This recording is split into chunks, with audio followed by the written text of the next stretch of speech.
Zastanawiałeś się kiedyś, czy spawanie da się w niektórych przypadkach zastąpić inną, szybszą i bardziej precyzyjną metodą? W naszym przypadku, przy produkcji wałków rastrowych i formatowych, pasowanie skurczowe sprawdza się idealnie. Dlatego właśnie stosujemy je z powodzeniem zamiast spawania. A ja jestem Marek i witam Cię na kanale AMS CNC Wizards. Jeśli nigdy nie miałeś z tą metodą do czynienia, zostań ze mną do końca odcinka.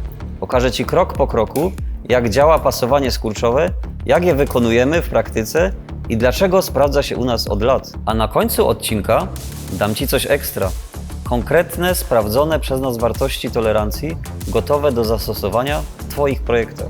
Zaczynamy od pokazania, dlaczego to w ogóle działa. Tutaj widzisz próbę złożenia wałka z rurą przy temperaturze otoczenia.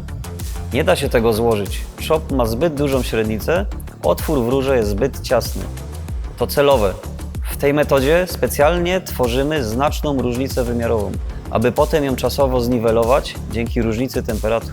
Dziś będziemy składać wałki rastrowe i formatowe, kluczowe komponenty maszyn drukarskich, które nanoszą farbę na osłonki wędliniarskie. Wałek rastrowy odpowiada za transfer farby, a formatowy za jej nadruk. Precyzja i trwałość tych elementów są absolutnie kluczowe.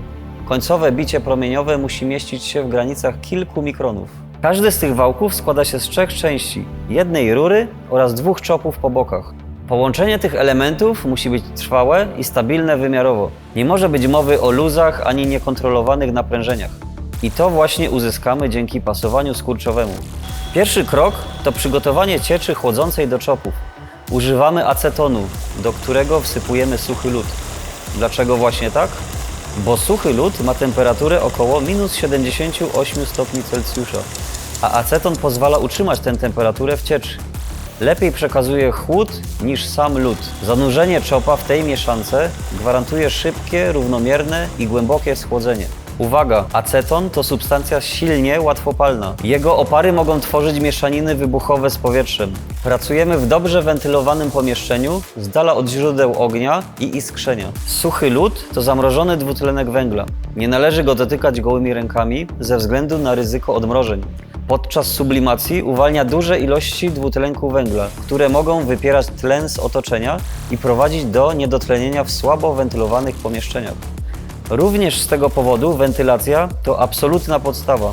My mamy ten proces bardzo opanowany, ale jeśli robisz to po raz pierwszy, bądź bardzo ostrożny.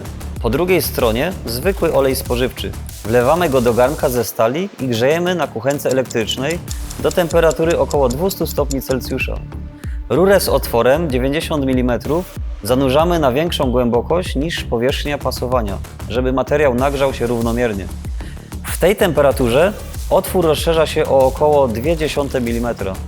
Chop o średnicy 90 mm, zanurzony w acetonie z suchym lodem, schładza się do około -78 stopni Celsjusza, co powoduje jego skurczenie o około 0,1 mm. Łącznie mamy więc około 0,3 mm luzu montażowego, co całkowicie wystarcza, aby chop swobodnie wpadł do otworu. Gdy mamy już oba elementy gotowe, działamy szybko. Czas ma znaczenie. Temperatura zaczyna się wyrównywać natychmiast po wyjęciu z cieczy. Tu widzisz moment, gdy chop dosłownie wpada do środka rury. Po kilku sekundach otwór w rurze zaczyna się kurczyć, chop zaczyna się rozszerzać i połączenie staje się bardzo trwałe i niezwykle mocne. Bez spawania i bez ryzyka. Połączenie działa, jakby element został wykonany z jednego kawałka materiału. Dlaczego to rozwiązanie sprawdza się u nas? Brak potrzeby wyżarzania odprężającego. Bardzo szybki montaż, pełna stabilność wymiarowa, idealna precyzja przy dalszej obróbce. Na koniec, tak jak obiecałem, konkret. Materiał wałków S355J2. Otwór Fi90H7. Grubość ścianki minimum 10 mm. Chop Fi90, tolerancja S6. Otwór Fi42, tolerancja H7. Grubość ścianki minimum 10 mm. Chop Fi42, tolerancja S7. Przy podgrzaniu do około 200 stopni Celsjusza i schłodzeniu do -78 stopni Celsjusza pasowanie jest idealne, sprawdzone przez lata. Jeśli chcesz spróbować tej metody u siebie, teraz masz gotowe dane do startu. I na koniec pamiętaj o subskrypcji kanału, żeby nie przegapić kolejnych odcinków, w których pokażemy Wam nasze możliwości. Do zobaczenia za tydzień. Cześć!